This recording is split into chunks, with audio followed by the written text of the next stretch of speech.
আসসালামু আলাইকুম ভিউয়ার্স। বিশ্ব রাজনীতিতে একই সময়ে সামনে এসেছে একের পর এক গুরুত্বপূর্ণ ঘটনা। সৌদি আরবের নতুন নিরাপত্তা জোটকে সরাসরি খোঁচা দিয়েছে ইরান। অন্যদিকে মার্কিন ও ইসরায়েলি সামরিক সরঞ্জামের ধ্বংসাবশেষ প্রকাশ করে নিজেদের আকাশ প্রতিরক্ষার সক্ষমতা দেখাচ্ছে তেহরান। ইউরোপেও বাড়ছে নতুন উদ্বেগ। স্পেনের সিউতা অভিবাসী সংকটের পেছনে বিদেশি গোয়েন্দা তৎপরতার অভিযোগ, আর ন্যাটোকে পরীক্ষা করতে রাশিয়ার সম্ভাব্য পদক্ষেপ নিয়ে সতর্ক করেছে মার্কিন গোয়েন্দারা।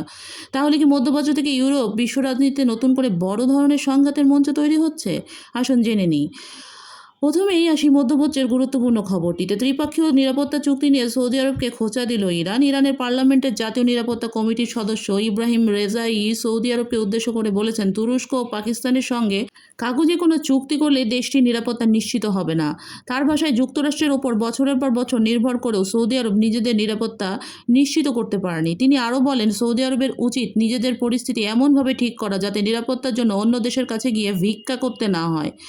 বলা বাহুল্য, এর আগে সৌদি আরব, তুরস্ক ও পাকিস্তানের মধ্যে একটি ত্রিপক্ষীয় নিরাপত্তা সহযোগিতা চুক্তি স্বাক্ষরিত হয়। এই চুক্তির মাধ্যমে তিন দেশের পারস্পরিক নিরাপত্তা সহযোগিতা আরও জোরদার করার বিষয়ে সম্মত হয়। আর এই চুক্তিকেই সামনে রেখে ইরানের পক্ষ থেকে এবার এমন মন্তব্য করা হলো। এবারে আসি পরের খবরে।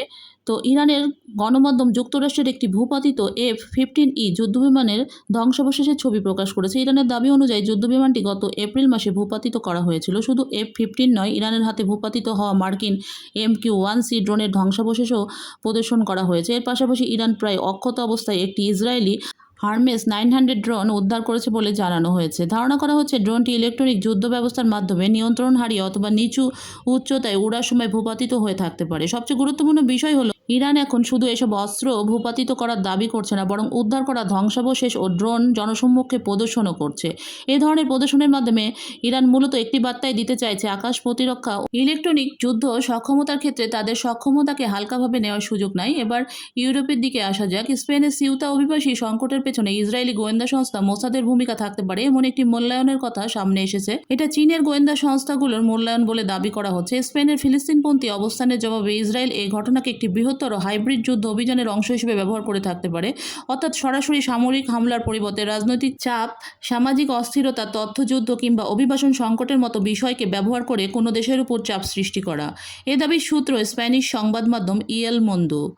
এবার আসি ইউরোপের নিরাপত্তা নিয়ে আরও বড় খবর, যে পুতিন কি ন্যাটোর সক্ষমতা পরীক্ষা করতে পারেন?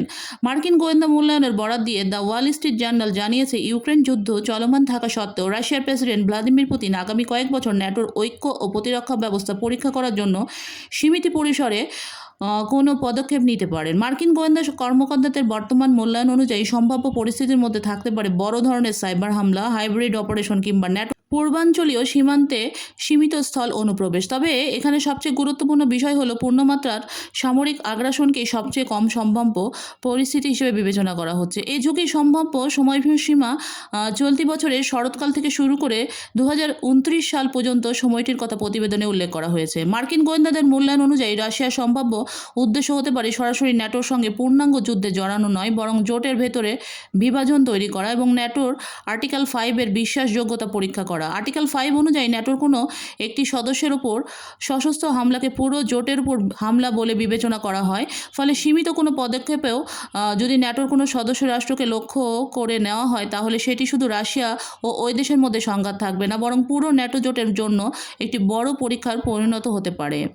এদিকে এই কারণে আগামী কয়েক বছর ইউরোপের নিরাপত্তার জন্য অত্যন্ত গুরুত্বপূর্ণ হয়ে উঠতে পারে।